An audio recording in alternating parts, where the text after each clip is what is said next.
just wanna make you sweat. I wanna make you sweat. I just wanna make you sweat. I wanna make you sweat. Sweat, sweat.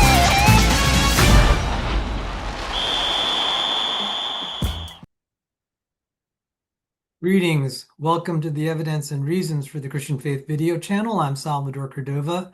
Behind me is a hallway in the Venetian Casino in Las Vegas, Nevada, in the United States. It is an incredibly large complex. It is a casino that is paired with another enormous casino, the Palazzo. The whole place is just like, these are just marvelous castles. And today's episode will be part two of five episodes on Pimped-Up Christian Casino Sharks, and Dr. Robert Marks, distinguished professor, interviewing me while I was also interviewing for a position as a PhD student at Baylor, while I visited Waco, Texas, where Baylor is located. Dr. Marks decided, he said, "Hey, Sal, why don't we record an interview of you for my artificial intelligence podcast, Mind Matters AI?" And I was like, wow. And I didn't realize that that podcast, only recently I realized it was sponsored by both the Discovery Institute and the Walter Bradley Center for Natural and Artificial Intelligence. Walter Bradley is a very revered engineer. I think his specialty was material science. He was also a distinguished professor. And he co-authored a book that was instrumental to the founding of the intelligent design movement. The modern version is 1984 book by Thaxton, Bradley, and Olson was Mystery of Life's Origin. So it was a real honor to participate in this podcast in honor of Dr. Bradley and also Dr. Marks. I was just so honored to be a part of this, even though the topic was had a lot of sizzle to it, let's say. And so Christians in the casino industry, this is an amazing story in and of itself. How did I get involved in all this? Well, my mom and dad loved playing poker. Mom was an extremely skilled poker player, and when she got older, this grandma would go to Atlantic City and clean out the tables. I mean, you would think, oh man, we don't want to take advantage of grandma, the guys at the table, and it's like, no, she's gonna clean your clock. Uh, she would look exactly like the sort of person you would think would not be skilled, and so they underestimated her abilities, and she won. I think in all the visits to Las Vegas that she made, she didn't play very high stakes, and this does have some luck to do with it. I don't think she ever came home a loser, or certainly not having lost any large amount of money. And that was, of all the places in the world for mom to visit, it was Las Vegas. She dreamed about it, and it just put a smile on her face. Now, there's some really gross places to go in Las Vegas, and then there's some really classy places. My favorite place is the Venetian Casino, and you could see just the artwork and architecture. And I do remember one time I was in the lobby and someone was playing live a grand piano, a song that I know, that I'd played myself, that I'd performed on the concert stage, Liebestraum by Franz Liszt.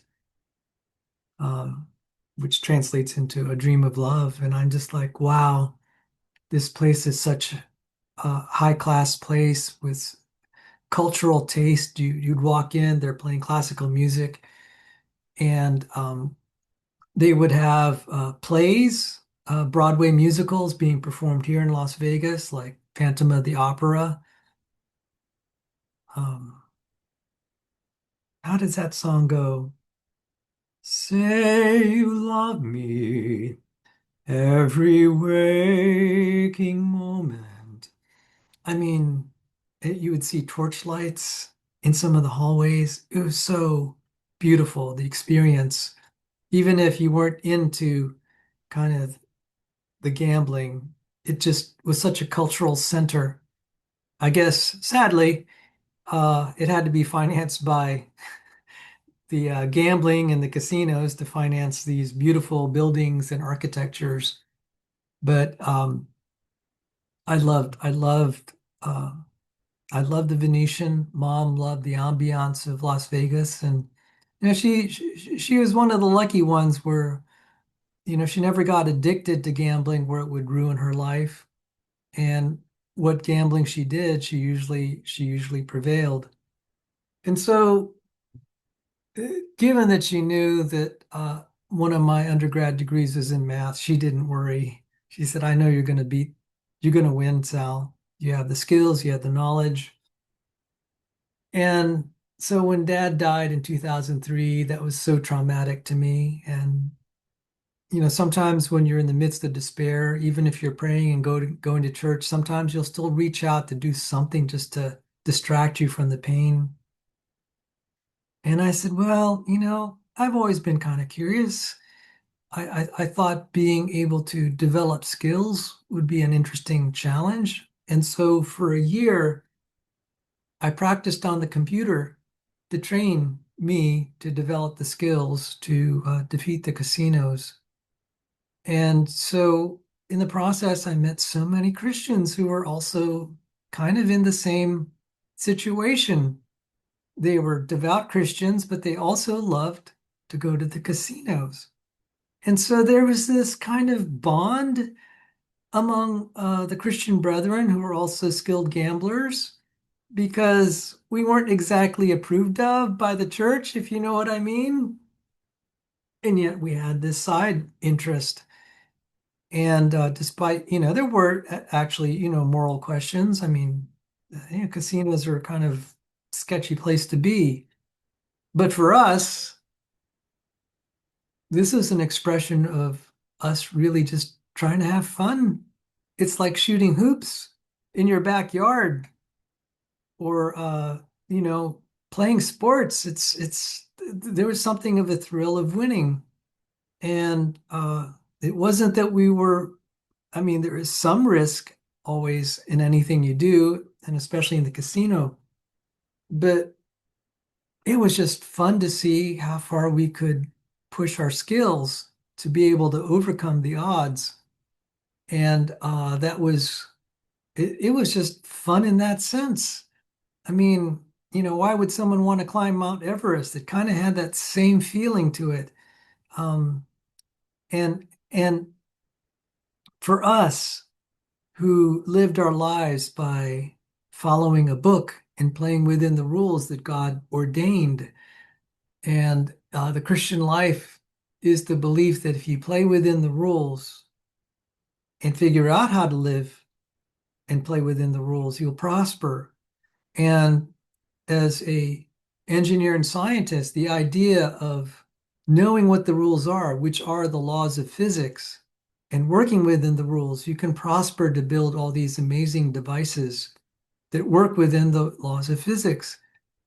And so within the laws of statistics, which God also ordained, and God ordained the laws, the moral laws, the laws of physics, the laws of statistics, we could prosper also by working within the rules and letting it rather than destroying us, the rules would be our avenue to prosper because we knew what the rules were.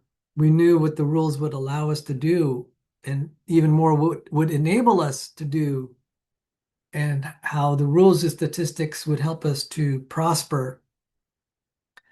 And so it's amazing. There's this incredible subculture, a very tiny few number of Christians that were actually very both elite players and then players of all skill levels.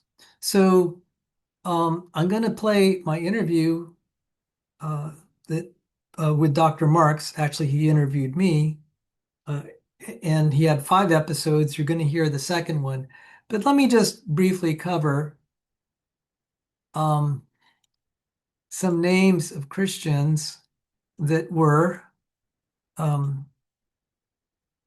in the gambling industry, and this is only a small sampling. One of them is Kevin Blackwood, Blackjack Hero. He actually is very, very fascinated by intelligent design in Noah's flood. Another one is Mike Bootlegger Turner. His book, Bootlegger's 200 Proof Blackjack. And by the way, he comes from a family of bootleggers and moonshine makers. That's how he got his nickname. Uh, Great Christian guy, had witnessed many miracles in his life, and hence he's a Christian. Doyle Bronson, you can see his Wikipedia entry, and he became a Christian through really their answered prayers. I mean, you run into these people.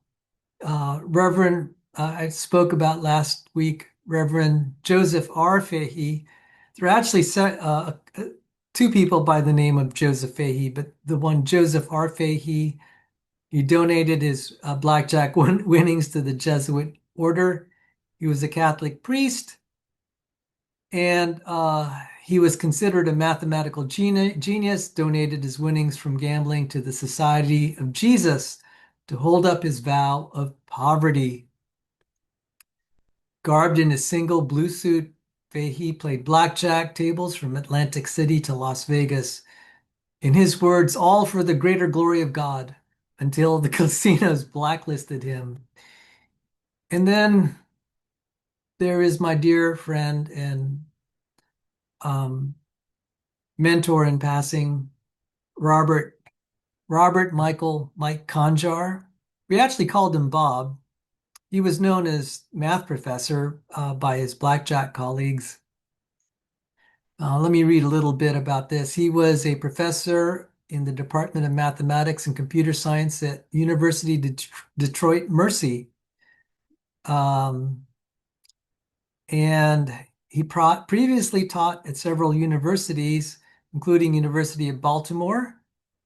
He lived in Livonia, part of metropolitan Detroit, Michigan. He attended University of Detroit, now University of Detroit Mercy, which is a Catholic university, by the way, where he received his Bachelor of Engineering degree in 1973. He earned a Master's of Engineering degree in 1974. He received a PhD in mathematics from the University of Michigan in 1982, specializing in mathematical logic. Wow, which is beautifully esoteric. He previously taught at a number of universities, including University of Baltimore, where he served as chairman of the Department of Mathematics, Computer Science, and Statistics. He published a number of articles in mathematical journals on mathematical logic and set theory. He was also interested in computer science, particularly in object-oriented programming, Windows programming, developing courses in those areas. Kanjar has served as president of the Professors Union of University of Detroit Mercy. And if I may share kind of a touching memorial to him, let me show another. This was from the funeral home. He passed away. He lived from September 12th, 1953 to May 7th, 2012. He died at age 58. And so you could see his picture here um, in the obituary, and then you could see him right there when I visited him at his university uh, during the summertime when there was a semester break. He bought me this cap. It says Detroit Mercy, and there we are, kind of in one of the stores in the university. This was a year before he passed away. And it's really, I still get a little choked up seeing my friend.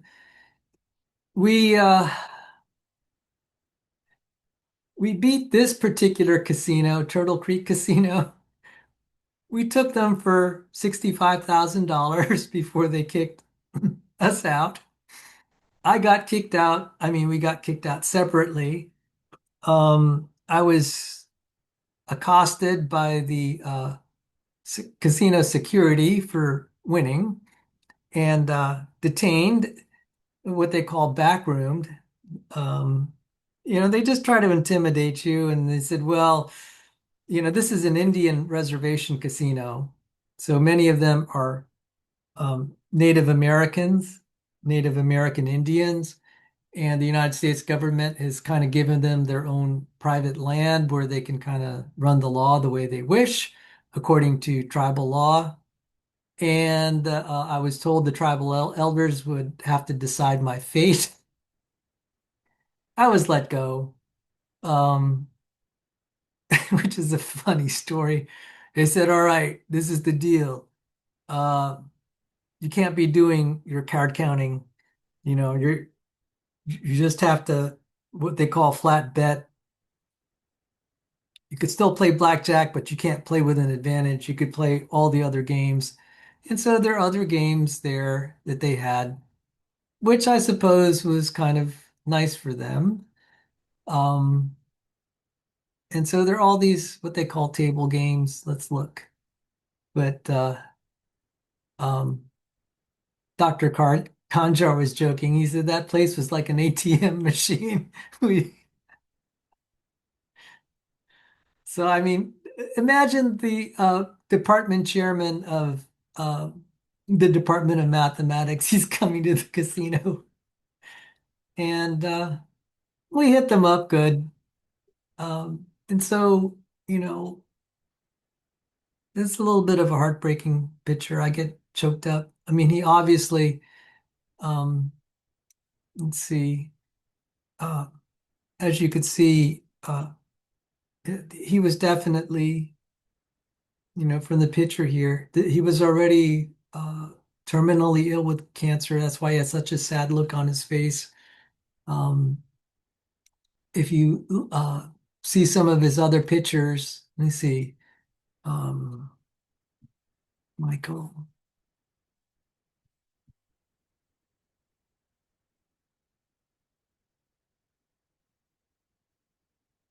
See that's also him when he was younger. Very charming looking gentleman. I mean, it's hard to believe that's also him. Let me just expand it. So yeah, yeah, I miss him. I miss him a lot. So now we were uh, in a variety of uh, videos, him especially, about blackjack. I was in the credits of this movie, of this documentary that actually won some awards as a documentary, The Holy Rollers. Now, the word Holy Rollers is really kind of derogatory. It's for people that kind of behave like holier than thou. And somehow that term had been used, the holy rollers. If someone's a holy roller, he's like, he acts very self-righteously and looks down on people. Well, at least two movies had adopted that name as the name of their movie. And I guess the idea of holy roller is like kind of rolling the dice, so to speak, gambling. Uh, and I'm going to play a clip to that documentary. I was acknowledged in the credits of that documentary. Dr. Marks, I'm going to play the interview I had with him. Was watching he was watching this movie on Netflix, and then he saw my name pop up. Of course, and so when we finally met in person, he was like, "Oh yeah, I saw your name in that documentary." And so it's like I hope that made a good first impression on him, and um, he uh, he remembered me. He thanked me for defending him when Baylor was trying to expel him for his views on intelligent design. He said, "Thanks so much, Sal, for defending me and standing up for me."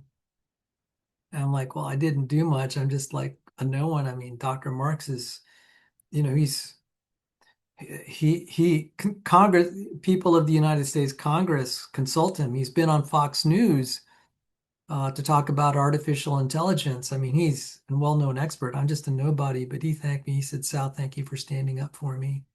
And then he interviewed me. He invited me to consider being a PhD student in electrical and computer engineering. And so anyway, he had watched this Holy Rollers movie. I'm going to show you a trailer. I mean, he's intrigued because he's intrigued by mathematics. It's his field, being a professor of electrical engineering, particularly on the math side, where there are theorems or yeah, I think there are theorems named after him. There's a lot of math theory that you need to do electrical engineering. So let me see if I can get this queued up properly. Get the screen share going, and hope this is the right movie. Hang on. All right, here it is. Here's the trailer. The church does not approve of gambling. There are various forms of this evil, but they are all bad and should not be indulged in. He told us they were probably going to become missionaries. We thought, wonderful. And things had a way of changing. Right. Reach out, touch faith. I was really excited when I heard about a blackjack team of all Christians. I was like, that's ridiculous. I play on a blackjack team, most of you know. One thing that makes our team very different is that we're almost entirely made up of Christians. It doesn't seem like one of the most noble things a person could do in the world, but at least we can liberate the money from the clutches of those who would use it for ill purposes. I mean, that's a start.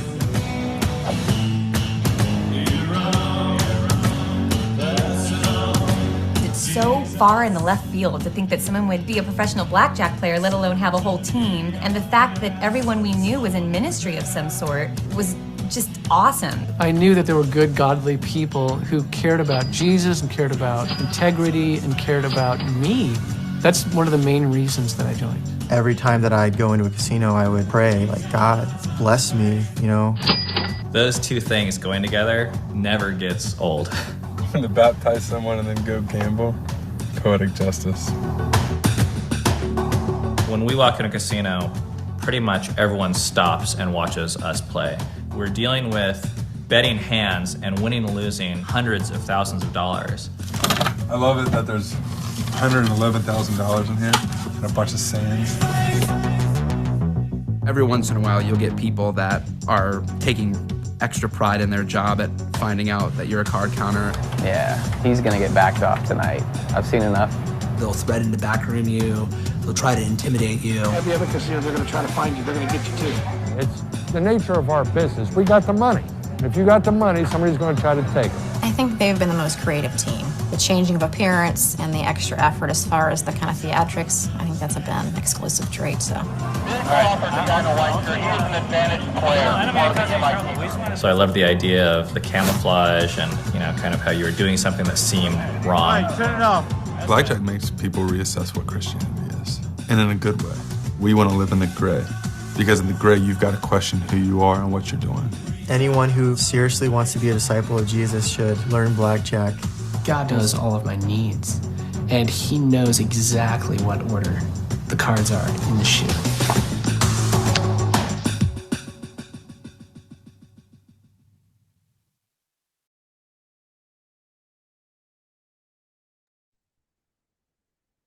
Wow, I hope you enjoyed that trailer. I will say the actual documentary is not as fun as the trailer.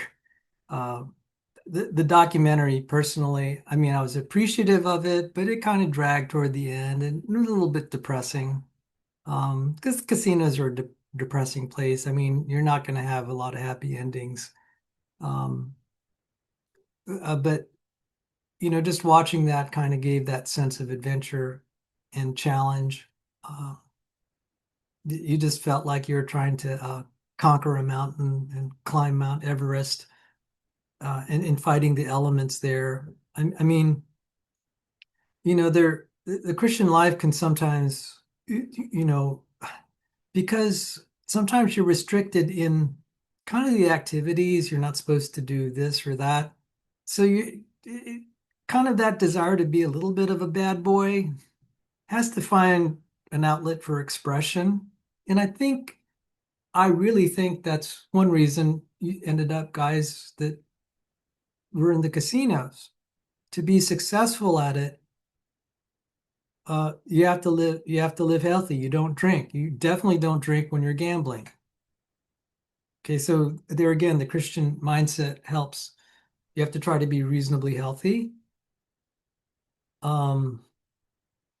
You don't get entangled with the girls and all the trappings. You're focused on playing by the book, and so there's still a little bit of bad boy there, but just enough where it doesn't mess you up. And above all, you don't gamble. This is an investment. You're applying your skills, you play by the book. Gambling means you're breaking the rules. That's gambling. Playing within the rules that the math teaches you to play within those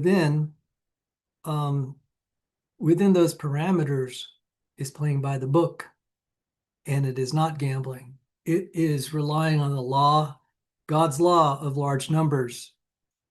God's law of large numbers is on your side when you're in the casino. Now, that being said, in the short term, you can have definitely variations and fluctuations. There's this whole thing about what they call the N0 number, where the expected value equals the one standard deviation and stuff like that. There is fluctuation, losses, and wins. But overall, again, the law of large numbers will predict victory if you play enough hands and you play,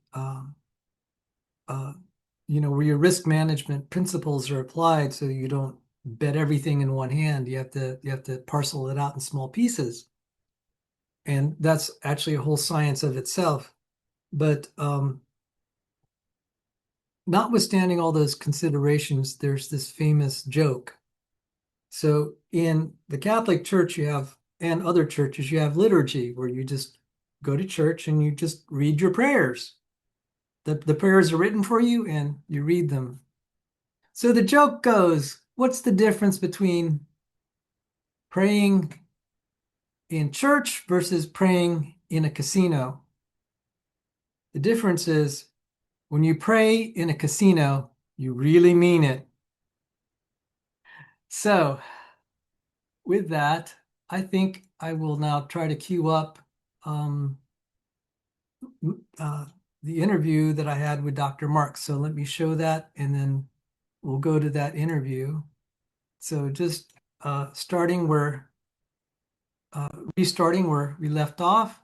So the June 2nd, 2022 episode was in our last episode. I will now share the June 9th episode. When the house can't win the game, it will change the rules. Now, I do have to mention something. There has been some debate on the accuracy about the American Physical Society, 4,000 physicists descending on Las Vegas, and Las Vegas losing money and uninviting the society. Las Vegas, someone said that was a myth, but I don't know if the myth was that they actually got uninvited.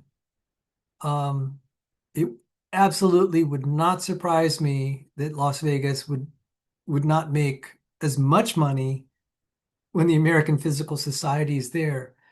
Because, again, you have this thing called the law of large numbers, and then also what are called expected values, which is kind of the average expectation over many trials. That is so central to a lot of physical theories, especially quantum mechanics. You'll see expectation values all over the place. And so, I would think physicists that understand the law of large numbers and expectation values, especially expectation values, would be assessing games and saying that's a negative expectation. And there are only very few games that you could beat, like blackjack, where you can make the expectation positive, but that's only because you have the skills to defeat the game. So I just needed to clarify that. The reason I mentioned it, when you visit Dr. Marx's Mind Matters AI website and you look for these episodes here, just Google, Mind Matters AI Cordova. You'll land on pages like this.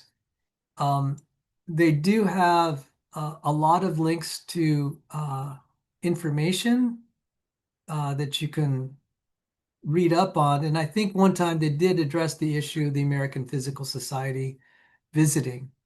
So that being said, why don't we just go to the interview now? And you'll see me sometimes scroll and post some some screen captures of what I think might be interesting. So thank you for joining me in this show.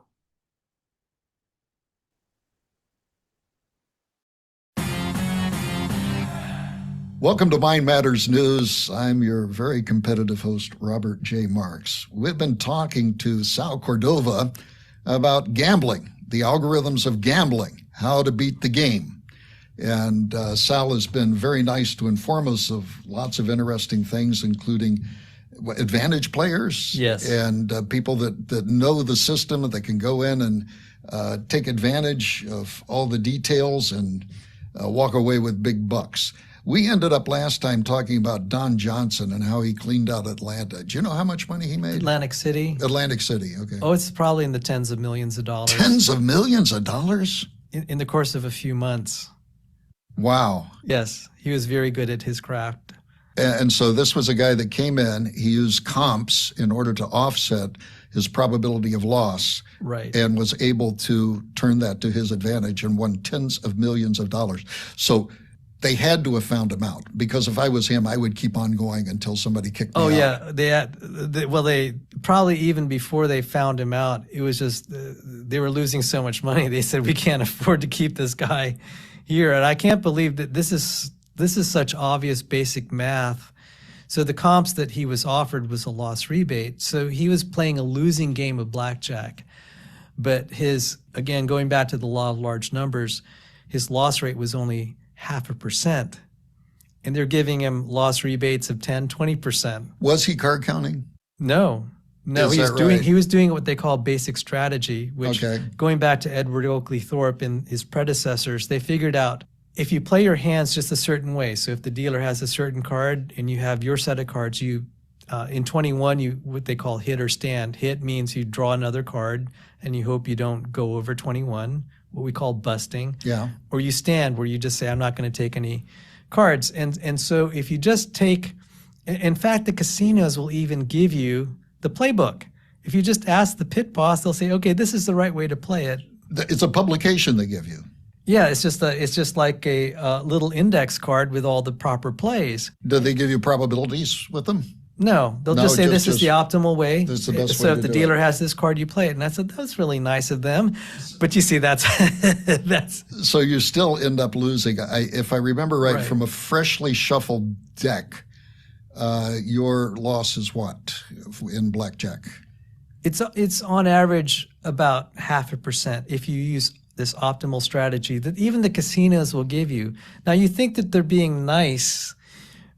One thing the casinos realize is you don't want to, there's an old saying, you can shear the sheep many, many times. You can only skin him once.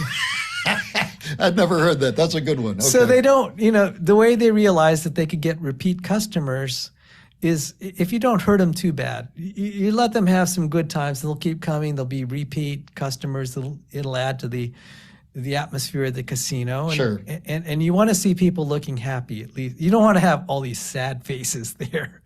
And they keep coming back. So they realized not gouging them is a good way. So again, you can shear a sheep many times. You can only skin them once. You don't want to skin them. So what Don Johnson was doing, he was playing basic strategy. And so that, at least from the standpoint of whether they were dealing with an advantage player, superficially, he looked like he was just an average Joe. Now, he's a very good con artist. He would look like he was a loser. He did things that, he made him look like a degenerate, all the girls and stuff surrounding him. And just kind of his mannerisms, but he was hiring actors. So he hired actors? Well, he hired actors that were adult movie actresses. Oh, from porno. That's the reports I read. That's the reports. So okay. he looked like a real degenerate, and he acted the part real well. Uh-huh. But he was playing just basic strategy. But it was another department that they weren't monitoring that was giving him all these loss rebates, and so he cleaned them out. So let me ask you this. Casinos learn from their mistakes, and they fix them. Like I understand today, they have to very carefully balance the roulette wheel, okay? There's no more tilts. We talked about shooting craps last time and how you have to shoot craps right now where you can do no dice sliding. How did they get rid of this thing that let Don Johnson win all these big bucks? I think they had to lose enough money and they came to their senses. But like a lot of organizations, you have pockets of total incompetence in one department, and it's going to negate all the skill and diligence that's handled in another. And so this is what happened. The marketing department was out of sync with basically the quality controls of and the accounting and just managing expectation values. And Don Johnson kind of somehow he sniffed that out. I see. That the marketing department was not really looking after the bottom line like they should have. And someone was asleep at the wheel or asleep at the helm. But the funny thing is, I think it was multiple casinos that began to start to compete. I guess they figured, that they're doing it, so we ought to do it too. And apparently they weren't too sharp. So I'm wondering, do they still offer comps? I think they would have gotten loss rid of rebates them. like that. Well, unfortunately for advantage players, Don Johnson decided to keep making some more bucks, so he started to become a consultant to these casinos, how not to do stuff like that. And so his fellow advantage players were kind of mad at him for that. I see. So it's just funny how it's like a hacker that gets caught goes to work for the NSA or the FBI. Exactly. So this is an example of, again, like a lot of organizations, they'll have pockets of competence and little pockets of incompetence. And this is where it hurt the casino, and an advantage player is always looking for that, where someone probably in the higher ups made a really dumb mistake. Looking for the weakest link. Right. So I used to think that the game of poker was a game that involved skill until I think it was about a year ago, a artificial intelligence program named Pluribus beat the world champions at Texas Hold'em, which really surprised me. I thought there was so much psychology in the game of poker, but the fact that an algorithm could beat the world champions in Texas Hold'em, which appear seemingly every year, you get the same people rising to the top playing Texas Hold'em. That really fascinated me, that there was really minimal contribution to psychological aspects of the game. Had you heard of that? No, I've not heard of that. And because I don't have a poker face, people can read me really easily. Okay. I've never touched that realm at all. But there are some people that are very good at reading other people, the reactions to the hands that they've been dealt, and their bluffing patterns. Does that surprise you too? That algorithm actually does surprise me a lot. Yeah. So I could only assume that the algorithm was keeping track of bluffing patterns of its opponents. Yeah, I don't know the details of it, but anyway, they taught it to do it, and that to me was just astonishing. Let's talk about gaming oversight. The casinos have oversight of the games, and you see these casinos, and they have these little black half spheres on the top, which are cameras that are monitoring what's going on. What are they looking for? One of the first things is game protection, meaning the casinos want to make sure that their own employees are not stealing. And then oh, you mentioned that to me, that's their biggest fear, is that the dealers, for example, are going to stick a few bucks in their pocket, right? Or up their sleeve. And there was one case where in one casino in Tunica, Mississippi, the box man, I think they call it. It's been a long time since I played craps. Okay. The head of the craps table was He's called the box man? I think he's called the box man. man. Last podcast, we started to make a glossary, so we're going to add that to this, box man. Okay, he's the guy that's head of the craps table. I think so. And he would take these $1,000 chips and like put it in his sleeve or something, very discreetly, and then somehow he would put it in his mouth, and then he would kiss an employee and transfer the chip. Oh my goodness! Okay, his girlfriend, employee. Uh huh. And so for a while, surveillance was having a hard time figuring out how is he. Do they check dealers and boxmen when they come off the floor? Do you know?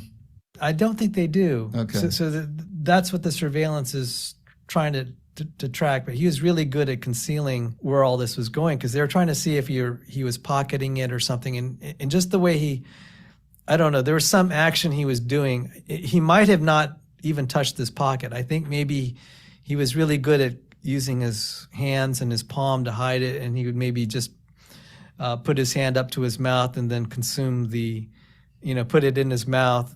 And they thought, well, he's obviously not swallowing it or whatever, but he's exchanging it when he was. Those chips are pretty big. They would be I hard to swallow, right? I know. So unless you wrapped it in a meatball, maybe, or something. So that's the first thing.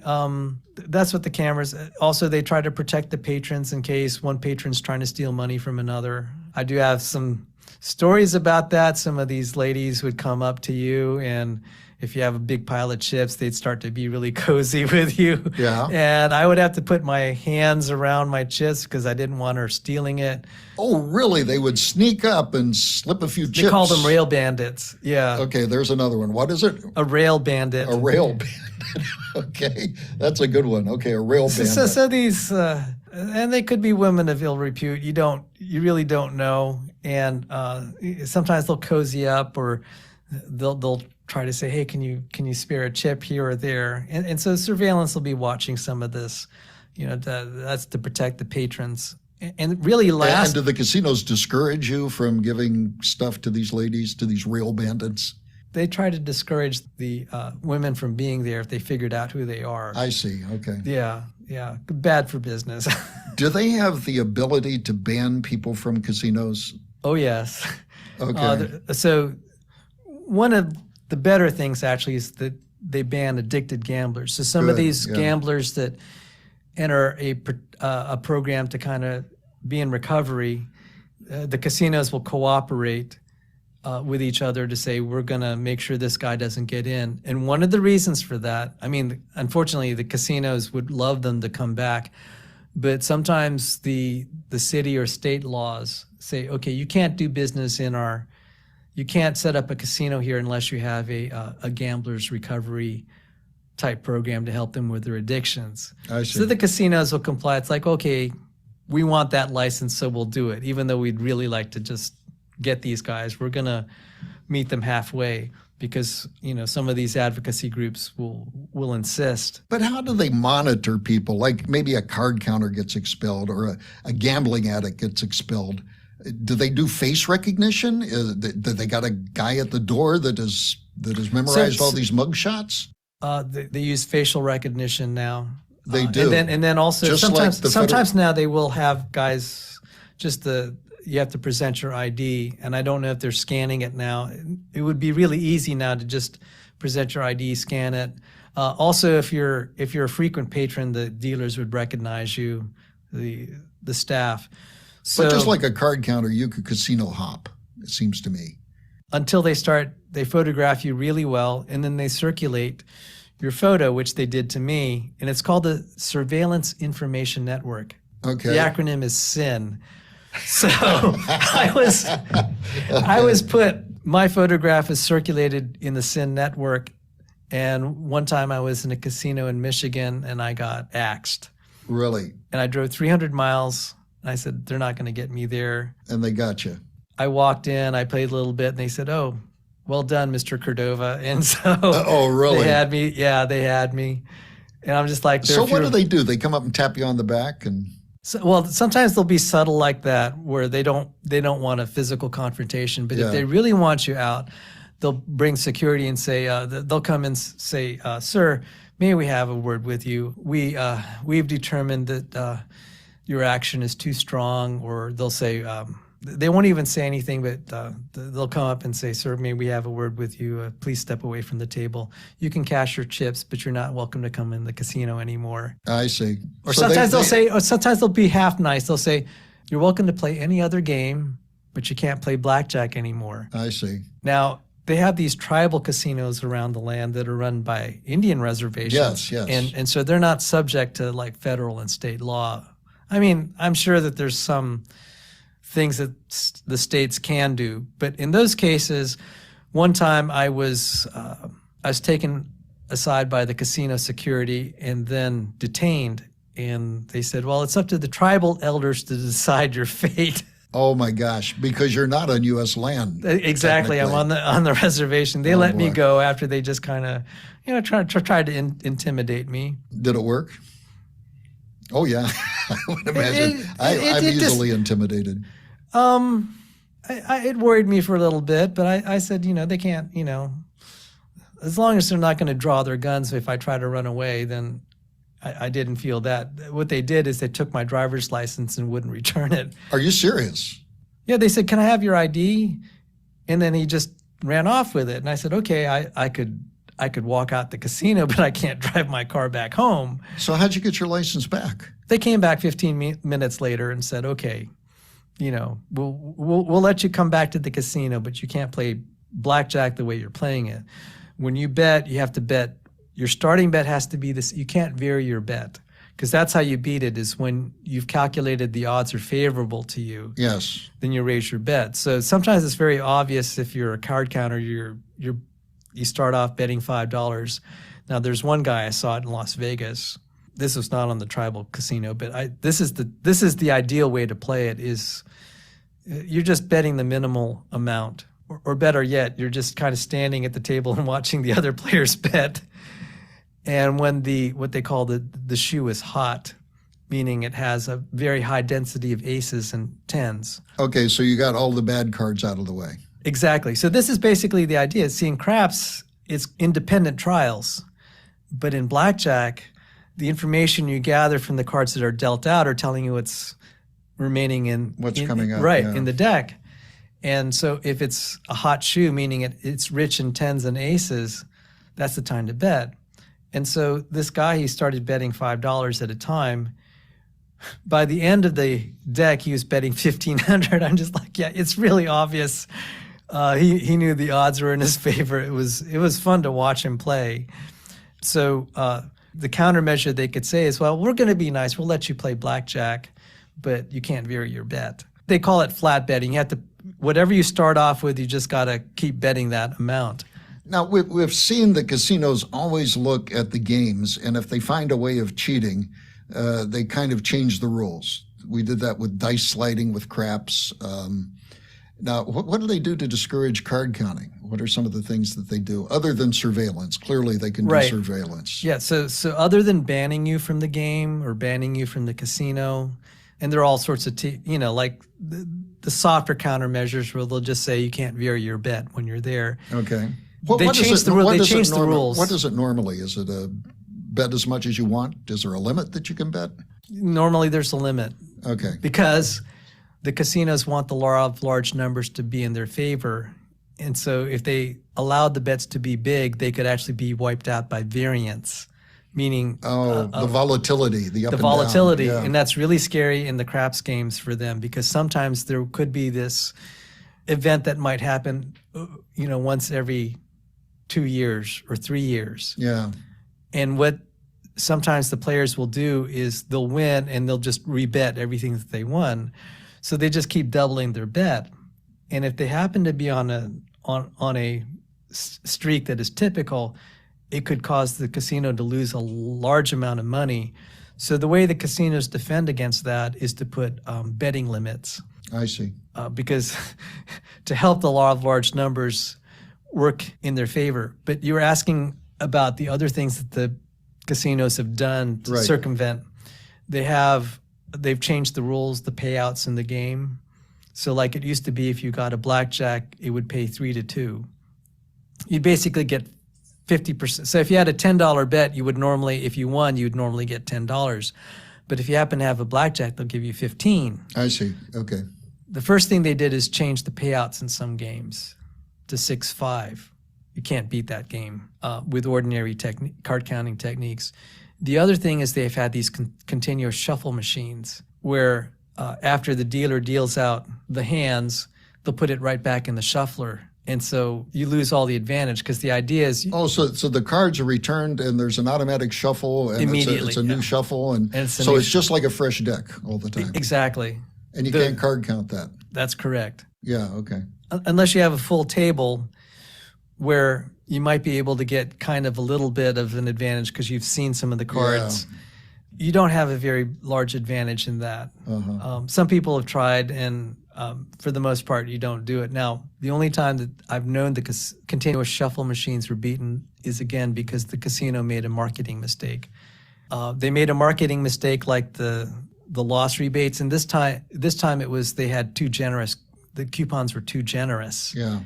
And somehow the advantage players got a hold of all these coupons, and they cleaned the casinos out for millions in Macau. That's fascinating. They also use multiple decks now. They used to not use multiple decks. You can count down multiple decks. I've done it. You really? So how many decks can you count down? Eight. You can go up to 8? Yeah, I've counted down 8. Oh my gosh. And they also do surveillance. How does that work? They watch how you play, and they can watch how you play, or they have a videotape of how you play, and then they'll put it through a computer and say, okay, these are the cards that were dealt out.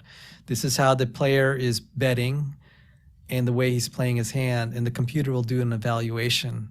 And he'll watch you play like through 3 shuffles, 3 shoes or 3 decks, and then they'll say, okay, the odds of him doing this randomly are like that. Otherwise, and they do this in real time. Is that right? No. Sometimes they'll just do it just through video surveillance tape. So the next time the patron comes in, they can take. That's what they did to me when the tribal elders had. They reviewed the tapes and said this guy's too good, and so that's what happened to me. If you have something there about some of the interesting players, I could share that too, because that's kind of interesting too. Sure, tell us about the interesting players. Well, some of them are math professors. One of them, you can look up the name in Wikipedia, Michael Kanjar, Canjar. He was a math professor at Detroit Mercy School. You know if they made a movie about that? There was one starring Kevin Spacey. It was a movie called 21. Yeah. Was that about him? No, that was somewhat fictitious, but MIT had a big tradition starting with Ed Thorpe of all these skilled players coming. I gotcha. And so the movie was loosely based on kind of the true history of that MIT tradition of technical excellence. So they're good at engineering, and they're also really good at the casinos. So math professor, he won like $250,000, and that's even considered not too big among the professionals. But Really? He gave some of it. He gave a large portion to charity. And there was also a Catholic priest. All right. He had the vow of poverty, and so he used his he was an economics MIT graduate, PhD, and he said, well, I'm doing this for the greater glory of God. And so he donated his winnings to the high school, to Boston High School, which is, I think, related to Boston College. I see. And he got their athletic centers. Now, some of the other ones went on to be like hedge fund manager, Ed Thorpe. One of them ended SMTP, Semyon Dukak. So he was phenomenal. I don't know what this... In email, SMTP. Oh, okay. Yeah. So usually some of these guys are just, they would be skilled. They had the minds that would give them advantage. I think one of the most influential would be Bill Gross. He ran a gigantic hedge fund. Spell his last name. Gross. Okay. After he got kicked out of Las Vegas, I think he had an injury, and so during his convalescence, he learned how to card count. He went to Las Vegas for a year. They kicked him out, which probably was the best thing for his career. He went on to be trading in bonds, and he had the largest bond hedge fund. I think it managed like $1 trillion. Oh, and his saying was, the way we run our hedge fund is we're just like playing blackjack every day. You know, we're always looking for advantages. So these are some of the interesting characters. There's Russell Sands, who was a blackjack player and a backgammon player. He was the backgammon champion. They have champions in backgammon? Yeah. I guess that makes sense. I don't know that he made money off of it, but it again displayed, he may have made a little bit, but it displayed his skill. He teamed up with Richard Dennis. Richard Dennis is a famous futures trader. Dennis he started out with $400 or $1,400, turned it into $400 million. Oh my goodness. Using mathematical techniques. I think he teamed up with a mathematician named Eckhart, and they just made a killing. So there was a bet between him and someone else to say, can we actually make good futures trader, or is it something that they just is intuitive? And he formed what was called the Turtles. And the Turtles were, he just gave them this program of how to do futures trading, just very simple rules, and they obeyed it, and they made a killing. Was this after Black-Scholes? Yes, after Black-Scholes. Yeah. And so Russell Sands was one of the Turtles. I mean, he's also a famous blackjack player. So there's some really interesting characters that have ended up being casino advantage players. And so there's kind of a rich history even of how these guys, where they ended up post their career after they get kicked out of the casinos. Another one was Alan Woods. He made $2 billion in horse racing. Really? And he had computer analysis, and he just made a killing off of it. During the crash of 2008, he had all these options bets on the NASDAQ market, and he pulled out 6 weeks too early. He would have owned the NASDAQ, Really? figuratively speaking. Yeah. He would have made a killing during that big meltdown. He was just 6 weeks off if he had held it. So there's some very good, they apply their casino skills in brick and mortar casinos and apply it to financial enterprises. And some of them are quite successful. That's amazing. Let me ask you this. Is there still an opening for an advantage player in Vegas? If a person is smart enough, could they go in and there's still these loopholes where they could be advantage players? That's a good question, and I don't know the answer because it's been 12 years. No, it's been now about 10 years since I was kicked out. And after I was kicked out, I went on to other things. And so I haven't followed it. The last time I went into a casino was just to use the restroom on my way to one of the conferences you and I attended, actually, out there in West Virginia. So there were West Virginia casinos. So I'm sorry I don't have the answer to that. Okay. So you haven't followed any other people that have gotten rich recently? That's correct. Okay. That's correct. That's interesting. So I would just suggest to the viewers they could probably just look it up, and if you can make money, do it, Yeah. If you have the skill and the discipline, I would caution them that if they have the gambling types, not to go in the casino. That's the best thing you can do. Yeah. That's kind of the really sad side of it. So I was on the fun side for a while, but the sad side is just seeing how it ruins so many lives. Yeah. And I had to kind of close my eyes to that a little bit. Otherwise, I'd probably not want to wander in. That is really interesting. Now, since this is Mind Matters, I did want to offer one thing. Sure. This is an interesting application of human and computer intelligence. So computers were a big part of sometimes, like particularly in blackjack, calculating if the game was even beatable and formulating a methodology. So Dr. Thorpe is using computers for a year up there in MIT, and people like at Aberdeen Proving Grounds, the Jet Propulsion Labs. This is very interesting. Thorpe published his paper, A Favorable Strategy for 21 in 1961, which was roughly around the same few years that Bernie Woodrow at Stanford used a neural network called the Adeline to play 21. And claimed, I don't know the details, but he did claim that his Adeline computer beat the theoretical maximum of winning. I don't think he did any card counting. I think it was assuming every hand was from a freshly shuffled deck, but it came out fine. Well, we've been talking to Sal Cordova, and next time I want to ask you about your career in card counting, and I want a tutorial on how to card count. Okay. So we'll talk to Sal some more. And so until next time, be of good cheer.